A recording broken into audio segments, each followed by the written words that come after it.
بسم اللہ الرحمن الرحیم الحمد للہ رب العالمین والصلاة والسلام علی سید الانبیاء والمرسلین وعلی آلہ الطیبین الطاہرین واصحابہ الاکرمین اجمعین اما بعد۔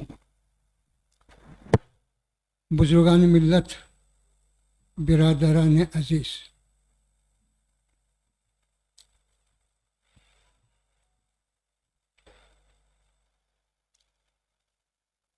مسلمان کے پاس سب سے بڑی نعمت، سب سے بڑی دولت ایمان ہے۔ دنیا کی حکومت، دنیا کی دولت، دنیا کی شہرت، دنیا کے اسباب، یہ مسلمان کے لیے کوئی بڑی نعمت نہیں ہے۔ مسلمان کے لیے مباح ہے، جائز ہے، لیکن کوئی بڑی نعمت نہیں ہے۔ سب سے بڑی نعمت تو ایمان ہے۔ اب اس کے بعد ایمان کی حفاظت، اس کے بعد اور بڑی نعمت ایمان کا آنا، یہ بڑی نعمت ہے، لیکن اس نعمت کی حفاظت اس سے بڑی نعمت ہے۔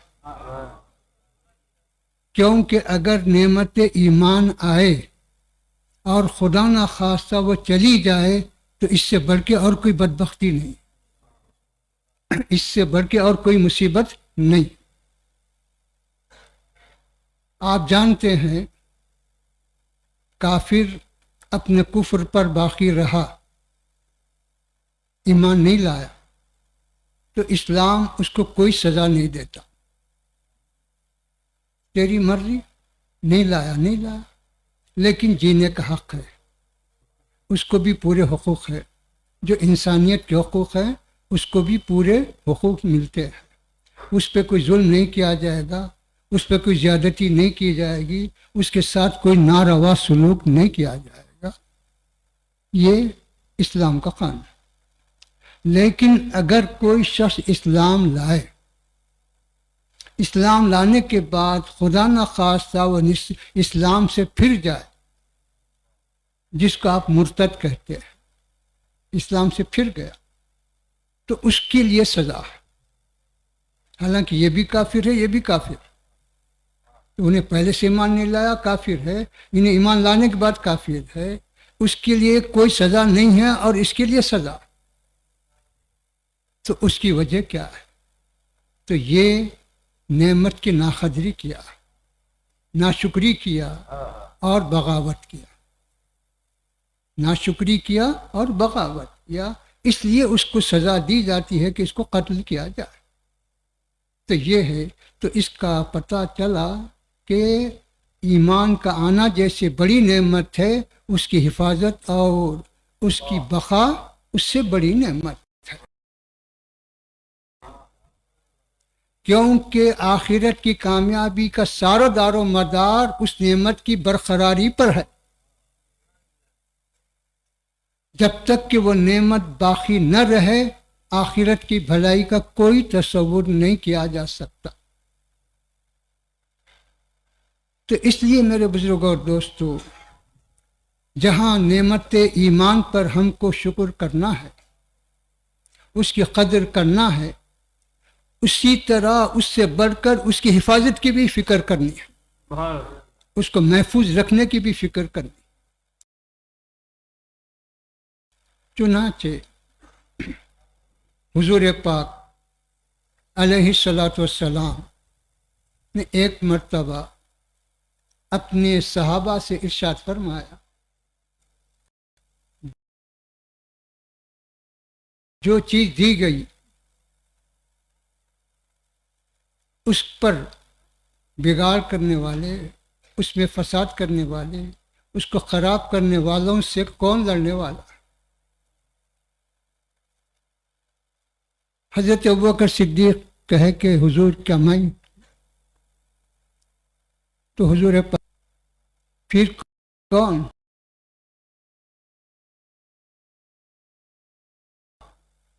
من یخصف النعلین، کہ وہ شخص جو میرے نالن کو سی رہا ہے وہ تو جا کے دیکھے تو کون ہے؟ حضرت سیدنا علی رضی اللہ تعالیٰ عنہ۔ تو آپ نے فرمایا کہ میرے دین میں بگاڑ فساد کرنے والوں سے لڑنے والے علی ہیں۔ اب اس کے بعد حضرت سیدنا علی رضی اللہ تعالیٰ عنہ کی خلافت، خلفائے راشدین کی خلافت پہ آپ غور کیجیے۔ حضرت سیدنا ابوبکر صدیق رضی اللہ تعالیٰ عنہ کے زمانے میں سب سے پہلا جو فتنہ پیدا ہوا، کون سا پیدا؟ ارتداد کا، مرتد ہونے۔ یہ سب کرتے لیکن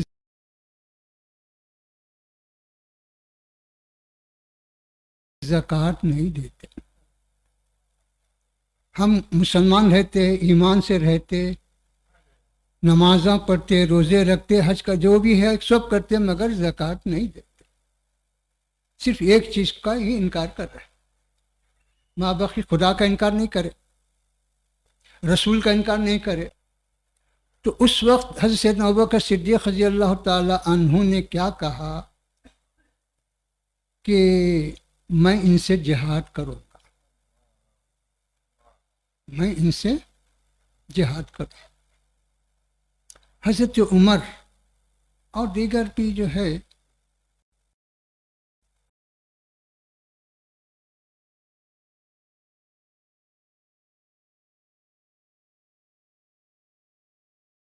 کہے کہ ابھی ابھی حضور پاک علیہ الصلاۃ والسلام کا وصال ہوا،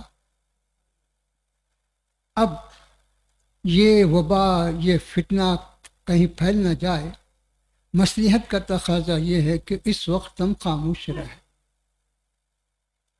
حضرت عمر نے مشورہ دیا، صدیق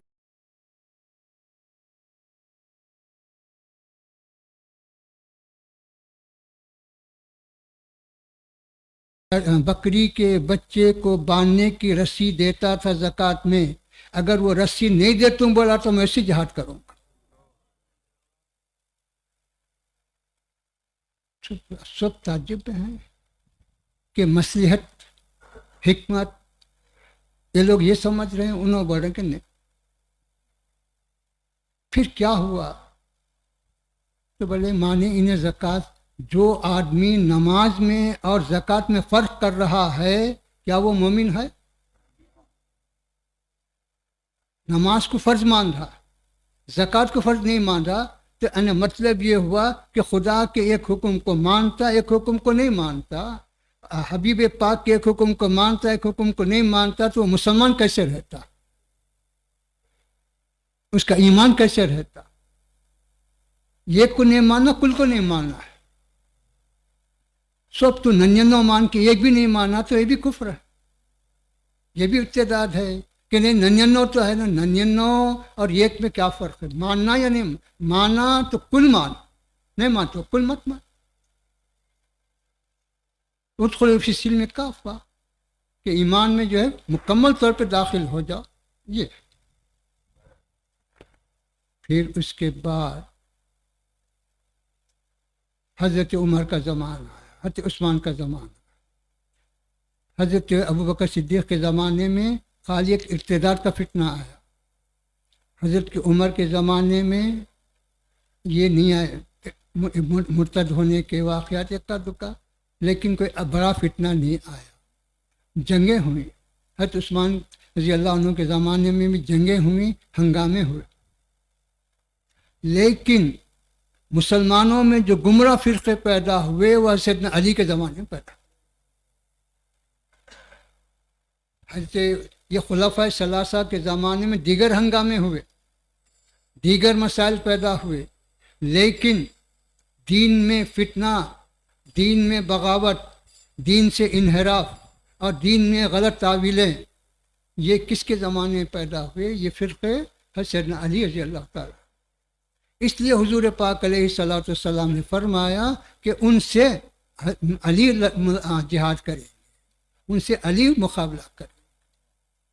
خوارج سے مقابلہ، خوارج کا فرقہ پیدا ہوا حسین علی کے زمانے، ان سے مقابلہ آپ نے کیا. آپ نے یہ نہیں دیکھا کہ وہ مسلمان ہیں، یہ نہیں دیکھا کہ وہ نماز پڑھ رہے ہیں، وہ یہ نہیں دیکھا کہ وہ کلمہ پڑھ رہے ہیں. تو بڑا کہ ان کا کلمہ پڑھنا، ان کا نماز پڑھنا، ان کا روزہ رکھنا یہ سب الگ ہے، لیکن ان کا دین سے انحراف کرنا یہ الگ. تو ان کے نماز، روزہ، زکوٰۃ، حج، ان کے ساری چیزوں کو جو ہے نہیں دیکھا جائے گا. کس کو دیکھا جائے گا کہ دین پر قائم ہیں یا نہیں ہیں، اس کو دیکھا جائے گا. اگر دین پہ قائم ہیں تو پھر باقی چیزیں اس کی بات. اگر دین پر قائم نہیں ہیں تو یہ نماز، یہ روزہ، یہ زکوٰۃ، یہ حج، یہ سب بیکار. حسین علی سے بڑھ کر کسی کو علم تھا کہ بھئی اتنے بڑے بڑے داڑیاں ہیں، اتنے بڑے بڑے شملے ہیں، اتنے نمازاں ہیں، وہ فلاں ہیں، وہ فلاں ہیں، پھر بھی بڑے آپ جنگ کرتا ان سے صلح نہیں کرتا. مقابلہ کیا آپ نے، جنگ کی ان سے. تو یہ تو بتلایا گیا.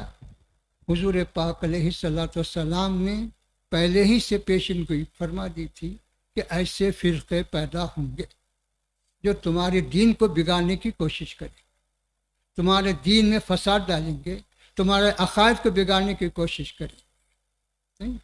اور خوارج کے بارے میں تو آپ نے صراحتاً وضاحت فرما دی. تو اس لیے سیدنا علی رضی اللہ تعالی عنہ ان سے مقابلہ کیا. یہ تو پھر یہ تو مقابلہ کرنا تھا. اس زمانے میں جو ہے مقابلہ تلوار سے ہوتا تھا، تیر سے ہوتا تھا، بندوقوں سے ہوتا تھا. اب کیسے ہوگا؟ اب وہ تلوار تو ہے نہیں، بندوق تو ہے نہیں، تیر تو ہے نہیں جو آپ کسی کو ماریں، انہوں لڑنے آئے آپ لڑیں، ایسا تو اب نہیں. اب مقابلہ آپ کا ان سے جو ہوگا علمی انداز سے ہوگا، نہیں علمی انداز سے ہوگا یا کسی اور مناسب مناظرے کے انداز سے ہوگا یا کسی اور انداز سے ہوگا. یہ جہاد کے طور پہ تو اب نہیں ہو سکتا حالات میں. ایک ہے تو بتا رہے ہیں کہ یہ تو صحیح ہے، مقابلہ تو ان سے کرنا ہے، ان سے دور رہنا ہے، لیکن ہم اپنی سنیت کو ثابت کرنے کے لیے، ہم اپنے مذہب حق کو ثابت کرنے کے لیے ہمارے پاس کیا ہتھیار؟ خالی ہم واز کر لیے، خالی ہم نماز پڑھ لیے، خالی ہم روزہ رکھ لیے، خالی ہم زکوٰۃ دے دیے تو کیا حق ادا ہو جائے گا؟ کیا دشمن کا مقابلہ ہو جائے گا؟ ہماری نماز ہماری حد تک ہے، ہمارا روزہ ہماری حد تک ہے، ہماری زکوٰۃ ہماری حد تک ہے. دشمن کا مقابلہ اس سے نہیں کر سکتے. دشمن کا مقابلہ تو آپ کو اپنے علم سے ہی کرنا ہو. علم کے بعد عمل کا، پہلے علم کے ذریعے ہی مقابلہ کرنا پڑے. پھر اب علم کے ذریعے مقابلہ کرنا ہے تو علم ملتا کہاں؟ کوئی کرانے کی دکان پہ جا کے خریدے تو مل جائے گا، یا کسی اور سپر مارکیٹ پہ جانے سے مل جائے گا، یا کسی اور چیز سے مل جائے گا؟ نہیں مل سکتا. علم ایسا نہیں ملتا. ملتا ہے بزرگوں کے آگے زانو ادب طے کرنے سے. علم ملتا ہے بزرگوں کی صحبت سے. علم ملتا ہے علماء سے، اولیاء سے. ان سے علم ملتا. ایسا ہر رستے چلنے والے سے علم نہیں ملتا، ہر آدمی سے علم نہیں ملتا. علم کس سے ملتا ہے اور علم کیسے ملتا ہے اور علم کیسے سیکھنا چاہیے، دین کیسے سیکھنا چاہیے، تو بتلایا گیا. صحابہ میں اس کی نظیر موجود ہے. حضرت سیدنا عمر رضی اللہ تعالی عنہ ہجرت کر کے تشریف لائے؟ کیا آپ کو عربی نہیں آتی تھی؟ کیا آپ زمانے کے حالات سے واقف نہیں تھے؟ کیا نماز روزہ پڑھنا رکھنا نہیں آتا تھا؟ نماز تو مکہ مکرمہ میں ہی، ماں باقی سب عبادتیں تو کرتے ہی تھے، لیکن مدینہ منورہ آنے کے بعد حضرت عمر نے کیا کیا کہ یہ نہیں سوچا کہ میں نماز پڑھ رہا ہوں کافی ہے، روزہ رکھ رہا ہوں کافی ہے، میں زکوٰۃ دے رہا ہوں کافی ہے، یہ نہیں سمجھا۔ انہوں نے یہ سوچا کہ مجھے دین سیکھنا ہے۔ انہوں نے کیا سوچا کہ مجھے دین سیکھنا ہے۔ تو دین کہاں ملتا؟ صحابہ کے لیے تو حضور پاک علیہ السلام کی ذات اقدس ہی سب کچھ تھی، وہ کسی اور کے پاس جانے کا سوال ہی نہیں تھا، کسی اور سے سیکھنے کا سوال ہی نہیں تھا۔ اس لیے حضرت عمر نے اپنے ایک ساتھی کو مقرر کر لیا۔ کیا معاہدہ کیا ان سے؟ یہ معاہدہ کیا کہ دیکھو ہم کو دین بھی سیکھنا ہے اور دنیا بھی چلانا ہے۔ اگر ہم دنیا نہ چلائیں تو بیوی بچوں کے حقوق کون ادا کرے گا؟ اور دین نہ سیکھیں تو ہماری زندگی کا مقصد بیکار۔ تو پھر کیا کریں گے؟ تو پھر یہ کریں گے کہ سنو، ایک دن میں محنت کرتا ہوں اور تم اس دن حضور پاک علیہ السلام کی خدمت میں رہنا۔ جو کچھ میں دن تمام میں کمایا، رات میں تم اور میں آدھا آدھا تقسیم کر لیں، اور تم جو کچھ سیکھے دین حضور پاک علیہ السلام کی خدمت میں، وہ مجھے پورا سکھا دیں۔ دوسرے دن میں خدمت اقدس میں رہوں گا اور تم جو ہے کام کاج کے لیے نکلو، تو جیسا تم کما کے لائے اس میں میرا آدھا حصہ تمہارا، جو کچھ میں سیکھا وہ تم کو پورا سکھا دوں۔ تو اب کیا ان کو عربی نہیں آتی تھی؟ کیا قرآن نہیں سمجھتے تھے؟ کیا حدیث نہیں سمجھتے تھے؟ لیکن دین سیکھنے کے لیے انہوں نے یہ راستہ نکالا، یہ طریقہ نکالا۔ یہ تو اس طرح سے میرے بزرگ اور دوستو، تابعین دین کس سے سیکھے؟ صحابہ تو حضور پاک علیہ السلام سے سیکھے، حضور پاک علیہ السلام کے بھیجے ہوئے معلمین سے سیکھے، اور تابعین کس سے سیکھے؟ صحابہ سے سیکھے۔ تابعین کس سے سیکھے؟ تابعین سے سیکھے۔ اب اس کے بعد پھر زمانے کا انقلاب آتے گیا، تو اب تقسیم ہوتی گئی۔ کچھ لوگ تفسیر کی طرف چلے گئے، کچھ حدیث کی طرف چلے گئے، کچھ فقہ کی طرف چلے گئے، اور کچھ صوفیانہ طور طریق کی طرف چلے گئے۔ اب جس کو جو سیکھنا تھا اس جماعت کی طرف جانے لگے۔ تو محدثین اپنا کام کیے، مفسرین اپنا کام کیے، فقہا اپنا کام کیے، صوفیہ اپنا کام۔ تو معلوم یہ ہوا کہ دین کے یہ جو شعبے ہیں، ان دین کے شعبے میں سے جس کو جس شعبے میں تخصص چاہیے، کمال چاہیے، وہ ان کے پاس گیا۔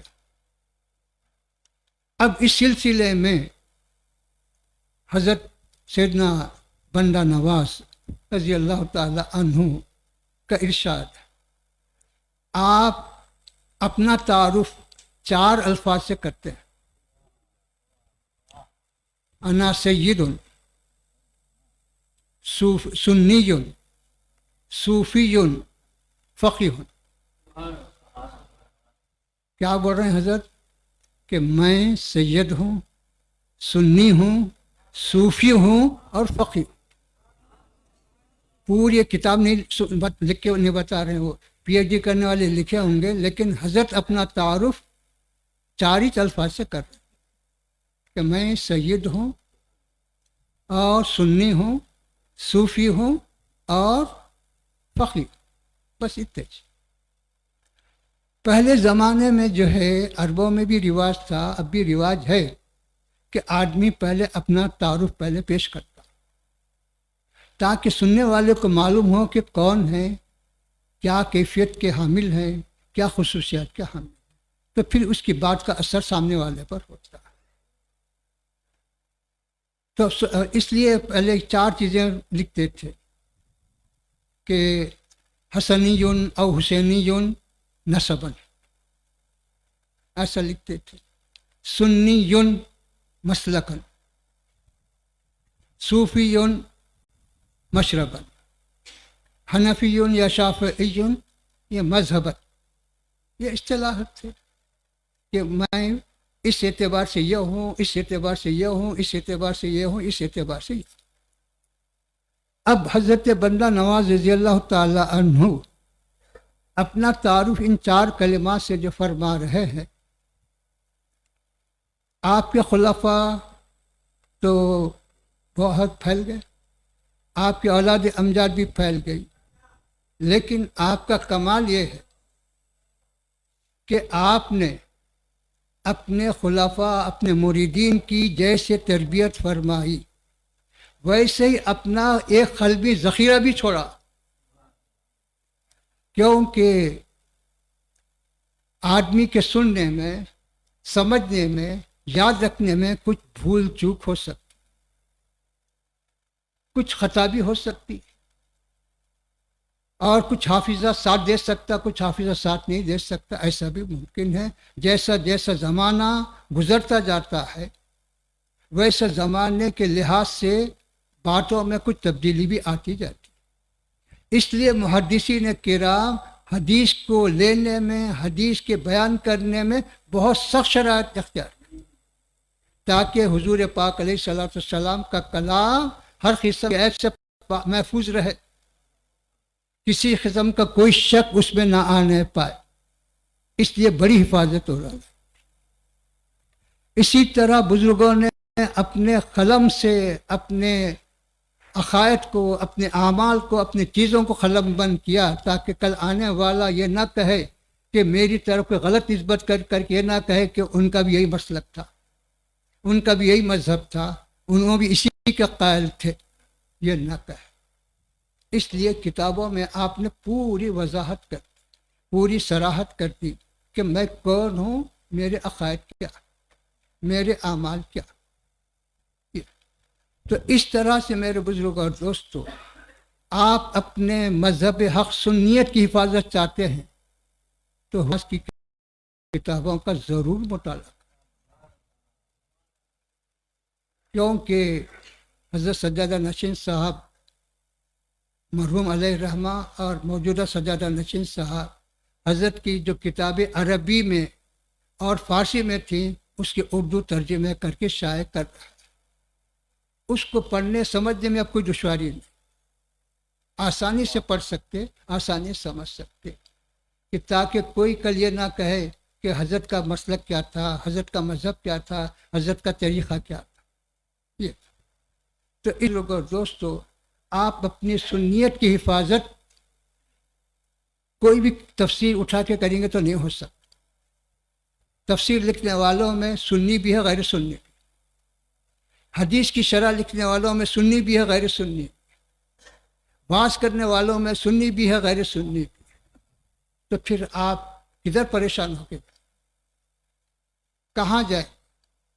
تو بتلایا گیا کونوا مع الصادقین، کہ تم کو اگر اپنا دین بچانا ہے تو اللہ کے جو سچے نیک بندے ہیں ان کا دامن پکڑ. وہ کون ہے؟ وہ علماء حق ہے، وہ اولیاء حق ہے. تو اولیاء کا دامن پکڑ لو، علماء حق کا دامن پکڑ لو تو تم سچے دین کے باقی رہنے والے، اس کی حفاظت کرنے والے سمجھے جائیں گے. اگر ان کا دامن چھوڑیں گے، کوئی بھی تفسیر اٹھا کے دیکھیں گے، کوئی بھی شرح اٹھا کے پڑھیں گے یا کوئی بھی کتاب اٹھا کے پڑھیں گے تو وہاں سے تمہارے دین کا خطرہ شروع ہوگا، تمہارے دین کے بگاڑ کا سلسلہ شروع ہوگا. تو یہ ہے. تو حضرت کی کتابیں یہ سنیت کی امانت ہے. حضرت کی کتابیں یہ سنیت کی رشد و ہدایت کا ذریعہ ہیں. حضرت کی کتابیں یہ آپ کی دنیا و آخرت کی کامیابی کی ضمانت ہے. یہ ہے. آپ جو ہے اس کا پہلا خاص خیال رکھیے. پھر حضرت جو لکھتے ہیں ایک تو عام نصیحت ہے، عام خیر و صلاح فلاح کی باتیں، لیکن آپ کی جو تصانیف ہے، آپ کی جو کتابیں ہیں، وہ علماء کے لیے بھی ہدایت کا ذریعہ، کیونکہ فوق کل ذی علم علیم، قرآن کا ارشاد ہے کہ کوئی علم دعویٰ نہیں کر سکتا کہ میں بہت بڑا ہوگا، میں مجھ زیادہ علم ہوگا، کہ اللہ فرما رہا ہر علم والے کے اوپر ایک علم والا ہے، ہر علم والے کے اوپر ایک علم والا ہے، کوئی دعویٰ نہیں کر سکتا۔ تو اس لحاظ سے جو ہے قرآن مجید کا احاطہ اس بارے میں کوئی دعویٰ نہیں کر سکتا۔ حضور پیران پیر رضی اللہ تعالی عنہ فرماتے ہیں کہ قرآن مجید کے 7 بطون ہیں، قرآن مجید کے جس کی جہاں تک رسائی ہوئی اس نے وہاں تک بات کہی، جس کی جہاں تک رسائی ہوئی اس نے وہاں تک وہ بات کہی، اور جس کی جہاں تک رسائی نہیں ہوئی وہ خاموش رہا۔ تب آپ بتلائیے کہ وہ 7 بطون کیا، وہ 7 بطون کا علم کس کو ہوگا؟ تو بتلایا گیا یہ اللہ جس پر فضل فرمایا اسی کو علم ہوا، جیسے کشف ہے، اب جس کو جتنا کشف ہوا اس طرح بیان کرے گا، جس کو جتنا اللہ کی جانب سے الہام ہوا۔ ایک علم ہے آپ کا کتابوں کے ذریعے سے، مدرسوں کے ذریعے سے، یہ تو ٹھیک ہے، تو کتاب پڑھے، مدرسے میں پڑھے، آپ کو ایک بات معلوم، لیکن ایک علم ہے کہ نہ وہ کتابوں سے ہے نہ وہ مدرسے سے ہے، وہ راست اللہ کی طرف سے ہے، جس کو الہام کہتے ہیں، جس کو کشف کہتے ہیں۔ اب اس کو آپ کتابوں میں ڈھونڈیں گے تو نہیں ملے، اس کو آپ مدرسے میں دیکھیں گے تو نہیں ملے گا، وہ اللہ کا جس پر خاص فضل ہے وہیں اس کو ملتا ہے، وہ چیز وہیں سے اس کو حاصل ہوتی ہے۔ تو یہ ہے، تو اولیاء اللہ پر اللہ کا یہ فضل ہے کہ ان پر الہام ہوتا ہے، ان پر کشف ہوتا ہے، اس کی بنا پر وہ جو ہے اپنے کشف اور اپنے الہام کی بنیاد پر وہ باتیں بیان کرتے ہیں جو آپ کو عام کتابوں میں نہیں ملتی۔ اب رہا یہ، اب ہر کوئی ایک ہے سچا ولی جس پر کشف ہے، جس پر الہام، وہ تو سچ بات کہے گا، لیکن دنیا میں جھوٹے بھی ہیں کچھ، جب جھوٹے بھی ہیں اگر وہ کہے کہ مجھے کشف ہوا، مجھے الہام ہوا، تو پھر اس کی پہچان کیسا کر؟ تو خیر اللہ سبحانہ و تعالیٰ اپنے سچے اولیاء کی حفاظت فرماتا ہے اور جھوٹوں کو جھوٹا ہی رکھتا ہے، لیکن عام طور پر یہ قاعدہ بتلایا گیا کہ سنو، اس کا ایک طریقہ یہ ہے کہ سچے جو ولی ہیں ان کی بات قرآن اور حدیث سے ہٹ کے نہیں ہوتی، ان کی بات قرآن اور حدیث سے ہٹ کے نہیں ہوتی، ان کا کشف بھی قرآن کے مطابق ہے، ان کا کشف بھی حدیث کے مطابق ہے، ان کا الہام بھی حدیث کے مطابق ہے، ان کا الہام بھی جو ہے قرآن کے مطابق۔ دیکھ لو ان کی جتنے بھی اولیاء کی کتاب ہیں، جتنے بھی اللہ والوں کی کتابیں ہیں، کہیں بھی کوئی شخص یہ نہیں بتا سکتا کہ فلاں نے یہاں قرآن کے خلاف لکھا یا فلاں بزرگ نے حدیث کے خلاف لکھا، کہیں نہیں بتلا سکتا۔ اس کے برخلاف جو جھوٹا ہے اس کی باتوں میں آپ تضاد پائیں گے، اختلاف پائیں گے، کہیں قرآن کے خلاف بتلائے گا، کہیں حدیث کے خلاف بتلائے گا، کہیں بزرگان دین کے خلاف اجماع کے خلاف بات بتلائے گا۔ اس وجہ سے یہ پہچان، یہ پرکھ بتلائی گئی کہ تم کو صحیح پہچان اگر کرنا ہے تو یہ تمہارے لیے پہچان۔ اسی لیے حضور پاک علیہ الصلوۃ والسلام کا ارشاد ہے، آپ فرماتے ہیں کہ دیکھو میرے بعد کچھ ایسے جھوٹے لوگ پیدا ہو جائیں گے کہ جو جھوٹی حدیثیں بنا کے میری طرف منسوب کریں گے، میری طرف منسوب کریں گے۔ آپ نے تو پھر آپ نے فرمایا اس کا علاج یہ ہے کہ تم ان احادیث کو قرآن پر پیش کرو، اگر وہ قرآن کے مطابق ہے تو سمجھو میری حدیث ہے، اگر وہ قرآن کے خلاف ہے تو سمجھو کہ وہ جھوٹا ہے، وہ میری حدیث نہیں. یہ تو میرے بزرگوں اور دوستوں، یہ گمراہ فرقے، ان کی سازشیں کیا ہوتی، کیسی ہوتی. یہ جو ہے جھوٹی کتابوں کو بزرگوں کی طرف منسوخ کرتے، جھوٹی باتوں کو بزرگوں کی طرف منسوخ کرتے، تاکہ آدمی بزرگوں کی عقیدت میں وہ جھوٹی بات کو سچی سمجھے، وہ غلط چیز کو صحیح سمجھے. یہ ان کی سازش. تو اس طرح سے، اور آج کل تو یہ فتنہ اتنا عام ہوتا جا رہا ہے کہ یہ جو مخطوطات کی جو چکر چل رہی ہے، اس وقت یہ ہے کہ آپ کو 400 سال پہلے کی کتاب چاہیے تو 2 دن کے اندر مل جاتی. تو ویسا کاغذ بھی تیار ہو رہا، اور ویسا قلم بھی تیار ہو رہا، ویسی لکھت بھی تیار ہو رہا. اب آپ پہچان نہیں سکتے کہ یہ 2 دن پہلے کی کتاب ہے یا 400 سال پرانی، نہیں پہچان سکتے. تو چنانچہ یہ سازش قرآن کے بارے میں کی گئی، لیکن قرآن اللہ کا کلام محفوظ ہے، اس میں یہ سازش نہیں چل سکی.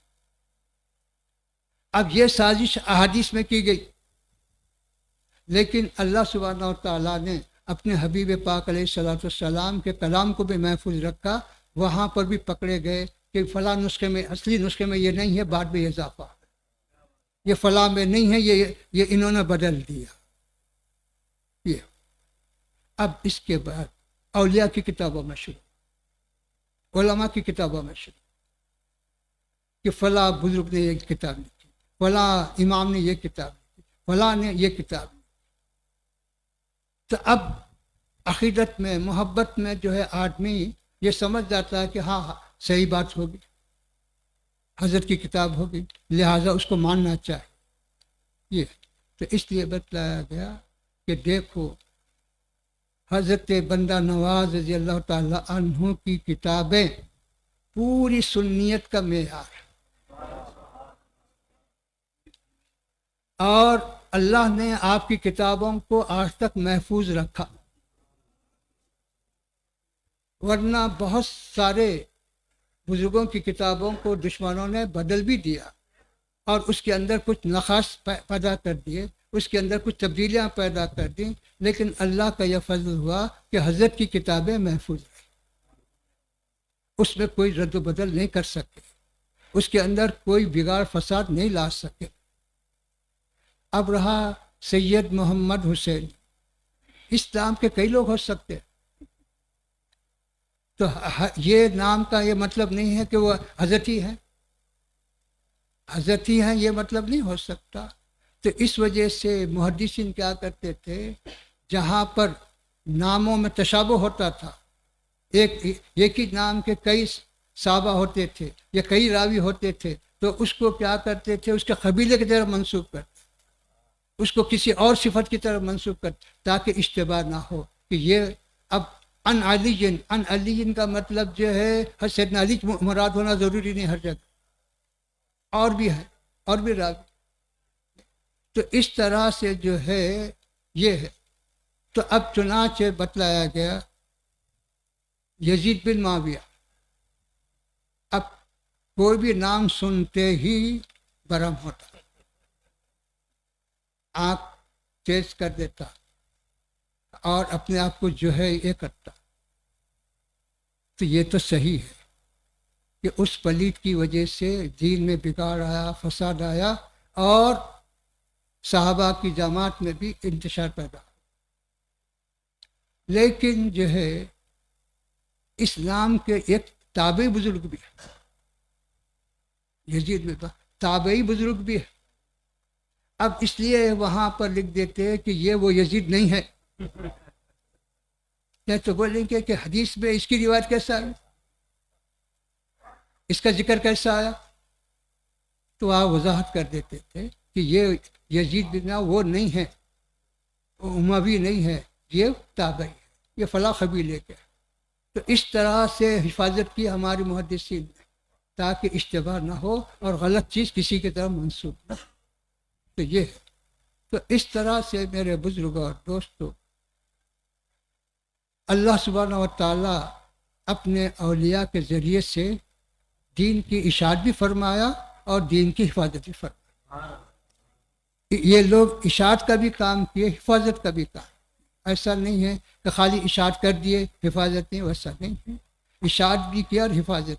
جو بھی تمام بزرگوں کی سیرت کو دیکھو، ان کے تمام عادات اطوار اور ان کے تمام حالات کو دیکھو تو آپ کو پتہ چلے گا کہ انہوں نے کیسی اشاعت دین، تبلیغ دین کی خدمت کی اور کیسی حفاظت کی. تو اس طرح سے بتلاتے ہیں حضرت، اپنے الفاظ میں بتلاتے ہیں کہ سنو، میں سنی العقیدہ. چنانچہ آپ حضرت امام اعظم کی عقیدے کی کتاب فقہ اکبر کی شرح میں لکھی، اور وہ فقہ اکبر کی شرح ساری دنیا میں مقبول ہے. ہر ایک اس کو جانتا ہے، پہچانتا ہے، پڑھتا ہے. اس میں کہیں بھی آپ یہ نہیں بتلا سکتے کہ کوئی سنی عقیدے کے خلاف کوئی بات ہے. آپ کی کتاب تفسیر ملتقط جو آج منظر عام پہ آ رہی، اس کتاب کو دیکھنے سے پتہ چلتا ہے کہ یہ ایک الہامی تفسیر ہے. اس تفسیر کو دیکھنے سے، پڑھنے سے پتہ چلتا ہے کہ یہ ایک الہامی تفسیر ہے، کہ ایسے ایسے نکات آپ نے بیان فرمائے، ایسے ایسے چیزوں کو آپ نے واضح فرمایا جو کسی اور تفسیر میں نہیں ملتی، جو کوئی اور جگہ ہم کو اس کا پتہ چلتا نہیں. تو یہ ہے. اس کا ترجمہ بھی جامع نظامیہ کے فارغ عزیزم سید بدی الدین صاحب کر رہا ہے، اللہ جزا خیر دے، کہ بہترین ترجمہ ہے. اور حضرت سجادہ نشین صاحب اس کو شائع بھی کر رہے ہیں. اس کتاب کو خریدو، پڑھو، اپنے گھروں میں رکھو، اپنی اولاد کو پڑھاؤ، تو آپ کو پتہ چلے گا کہ بزرگان دین کا علم کیا تھا، ان کی خدمت کیا تھی، اور ان کا طریقہ کیا تھا، ان کا عقیدہ کیا تھا. تو یہ ہے. تو اس طرح سے جو ہے دین ملتا ہے دین والوں سے، علم ملتا ہے علم والوں سے، دین ملتا ہے دین والوں سے. تو دین والوں سے ملنے کے دو طریقے ہیں. ایک تو ان کی صحبت سے ملتا، دوسرے ان کی کتابوں سے. اب صحبت تو ہمارے لیے ممکن نہیں کہ 620 سال ہو گئے، 20 سال ہو گئے، تو صحبت ہم کیسا پائیں. تو اب ان سے فائدہ حاصل کرنے کا ذریعہ ان کی کتاب ہے. وہ کتاب ہی ہم کو فائدہ دے گی، وہ کتاب ہی ہم کو ہدایت دے گی، وہ کتاب ہی ہم کو صحیح راستہ بتلائے. تو یہ ہے. تو آپ کا فیضان جو ہے روحانی بھی ہے اور ظاہری بھی ہے، باطنی بھی. اس لیے آپ نے کیا فرما، میں صوفی بھی ہوں اور فقیہ بھی ہوں. اور علم ظاہر کا بھی ماہر ہوں، علم باطن کا بھی ماہر. فقیہ کس کو بولتے؟ علم ظاہر کے ماہر کو فقیہ بولتے. فقیہ کا مطلب آپ لوگ یہ سمجھتے کہ ایک چھوٹی موٹی کوئی فقہ کی کتاب پڑھ لیا تو فقیہ ہو گیا، یا کوئی اور کتاب پڑھا دیا تو فقیہ ہو گیا. اس کو نہیں بولتے فقیہ. انہیں بڑی سے بڑی کتاب بھی پڑھا تو نہیں بولتے فقیہ. اب کوئی پی ایچ ڈی بھی ہو گیا تو ہمارے فقہا بولتے تو پی ایچ ڈی کا ڈبل پی ایچ ڈی بھی ہو تو فقیہ نہیں بولتے. پھر تو بولے فقیہ کا مطلب یہ ہے کہ جس کے اندر شان اجتہاد ہو وہ فقیہ ہے. یہ ایسا جو ہے 100 مسئلے ڈال لیے، فتویٰ دے دیے اور فتوے کی کتاب تیار ہو گئی، 10 فتوے کی کتابیں تیار کر لو، تم فقیہ نہیں کرتے. ہمارے فقہا بولتے ہی نہیں اس کو فقیہ. اب بول لو جو بولنا ہے، تم لوگ بولو، تم کیا بولتے بول لو، تم کیا لکھتے لکھ لو، لیکن ہمارے پاس فقیہ وہ ہے جس کے اندر شان اجتہاد ہو. تو اس لیے حضرت کیا فرما رہے ہیں، میں فقیہ ہوں بول رہے ہیں، میں علم فقہ جاننے والا نہیں بول رہے. علم فقہ جاننے والے تو بہت ہے، ہر طالب علم فقہ جانتا، ہر استاد علم فقہ جانتا. آپ وہ نہیں بول رہے. میں فقیہ ہوں کا مطلب یہ کہ میرے اندر شان اجتہاد ہے. یہ کمال، یہ جو ہے آپ کا وصف ہے کہ میں جس طرح علم باطن میں ماہر ہوں ویسے علم ظاہر میں بھی ماہر ہوں۔ تو اس طرح سے میرے بزرگوں دوستو، بزرگوں کی صحبت سے بزرگوں کے فیض و برکات جو حاصل ہوتے ہیں، اسی طرح ان کے وابستگان سے اور ان کے کتابوں سے بھی یہ چیز حاصل ہوتی ہے۔ لیکن ایک بات یاد رکھو کہ بعض وقت بزرگوں کی باتیں کسی کے سمجھ میں نہیں آتی۔ سمجھ میں نہیں آئی تو یہ نہیں سمجھنا کہ انہوں غلط لکھی، بلکہ یہ اپنے کم علمی پر محمول کرنا کہ میرا علم وہاں تک نہیں پہنچ رہا، بولو میری عقل میری سمجھ وہاں تک نہیں پہنچ رہی، بولو یہ مت بولو کہ حضرت غلط لکھے، یہ حضرت جو ہے کیا ہوا، بلکہ وہ مت۔ کیوں؟ اس وجہ سے کہ بعض چیزیں اصطلاحات ہوتی ہیں، بعض رموز ہوتے ہیں جس کو جو ہے آسان زبان میں بیان نہیں کیا جا سکتا، اور اگر بیان کیا جائے تو سامنے والا سننے والا نہیں سمجھ کے کچھ گمراہ ہو سکتا ہے۔ اس لحاظ سے اولیاء اللہ بعض چیزوں کو جو ہے اس انداز سے لکھتے ہیں کہ بس یہ سمجھ دو، اب تحقیق میں جانے کی ضرورت۔ چنانچہ تصوف کی ایک بڑی کتاب ہے فصوص الحکم، اور ساری دنیا کی مسلمہ کتاب، اس کے اندر ایک مسئلہ لکھا ہوا ہے، الولایت افضل من النبوت۔ صاف اردو کا ترجمہ تو یہی ہوتا ہے کہ ولایت نبوت سے افضل ہے۔ اب ہر سننے والا اور ہر پڑھنے والا تلوار لے کے ٹھہرے کہ یہ کیسے ہو سکتا، کہ ولی نبی سے تو افضل نہیں ہوتا، تو جب ولی نبی کے برابر نہیں ہو سکتا تو ولایت نبوت سے کیسا بڑھ سکتا؟ تو اب اس کے اوپر وہ نجدی حکومت والے کفر کے فتوے لگائے، فلاں کرے فلاں کرے، لیکن یہ کتاب تمام اولیاء کے پاس وہ رہی، درس میں شامل رہی، تمام بزرگان دین نے اس کا سبق دیا، درس دیا۔ تو اس وجہ سے حضرت شیخ الاسلام بانی جامع نظامیہ جب یہ کتاب کا درس دیتے تو پہلے فرماتے 40 دن تک تمہارے دل میں جو اعتراضات پیدا ہو رہے ہیں وہ ظاہر نہیں کرنا، پوچھنا نہیں۔ 40 دن کے بعد جو بھی تمہارے اعتراضات ہیں پوچھنا، 40 دن تک کچھ نہیں پوچھنا۔ تو وہ کیا بات ہے؟ تو اس مطلب یہ کہ ایک کے بعد ایک کے بعد ایک کے بعد ایک جو مضمون کھلتا جائے گا تو آخر میں وہ تمام اشکالات دور ہو جائیں گے، اور تم ایک ہی اشکال میں یہاں پھنسے رہیں گے تو ماباقی میں تم جان نہیں سکیں گے۔ 40 دن کے بعد کہا انہوں نے کہ اب جتنے اشکالات کے دور ہو گئے۔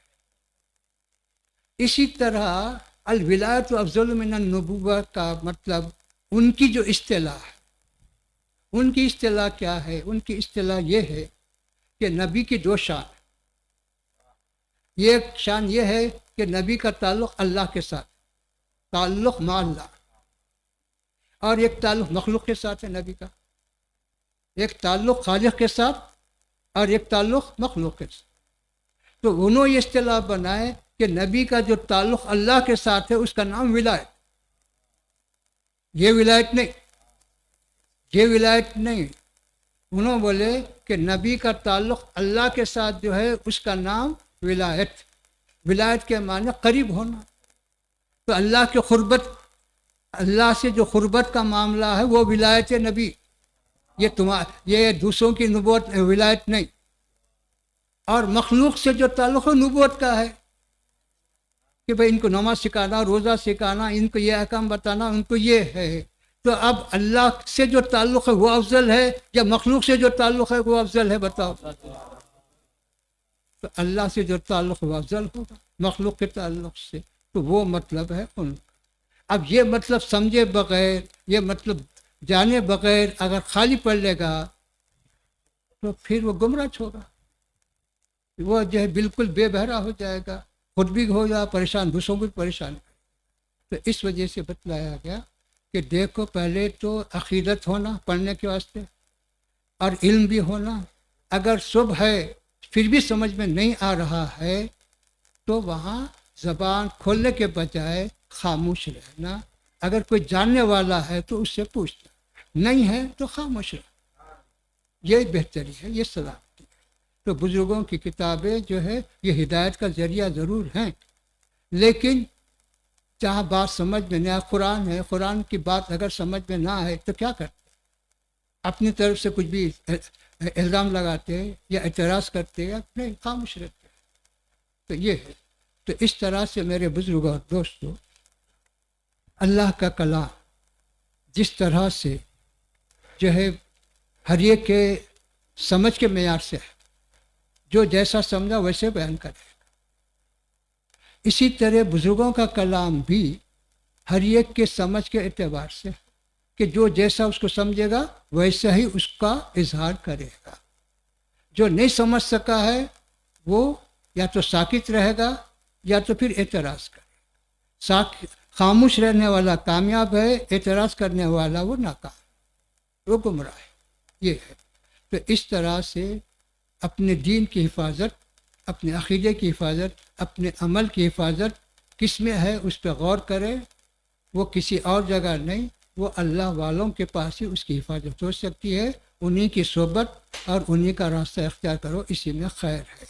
صلی اللہ تعالی علی خیر خلقہ و نور عرشہ وعلی آلہ الطیبین و اصحابہ الاکرمین اجمعین برحمتہ۔